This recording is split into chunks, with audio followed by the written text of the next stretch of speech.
Pakiramdam mo ba ay nakalimutan ka na ng Diyos? Alam mo ba yung pakiramdam na parang ang lahat ay lumalayo? Yung tipong kahit anong dasal mo parang walang nangyayari? Parang ang tahimik ng langit, parang nakalimutan ka na ng Diyos? Kung ikaw ito ngayon, kaibigan, gusto kong sabihin sa'yo, hindi ka nakalimutan ng Diyos. Minsan sa buhay may mga panahon talaga na parang ang bigat-bigat. Yung tipong sumusuko na ang puso mo kasi walang kasagutan ng mga panalangin mo.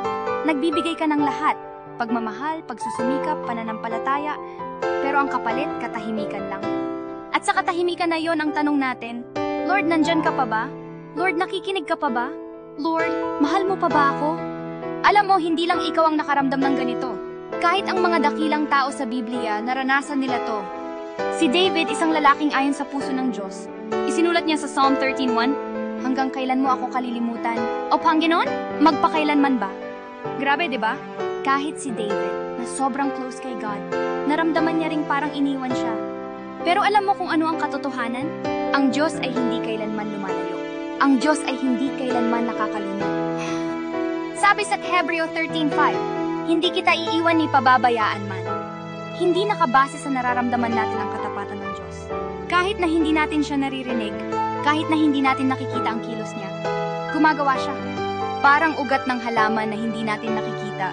Habang walang lumalabas sa ibabaw ng lupa, ang mga ugat ay lumalalim, lumalakas, naghahanda para sa malaking pagani.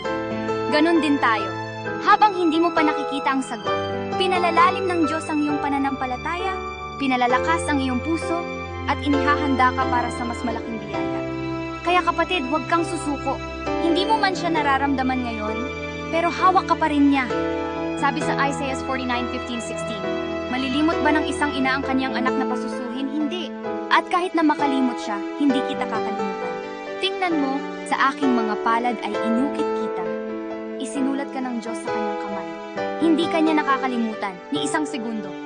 Yung mga luha mo, bawat hinga mo, bawat pagod mo, lahat yan ay nakita niya. At darating ang araw, babalik siya sa'yo ng may sagot, ng may himala, ng may bagong simula.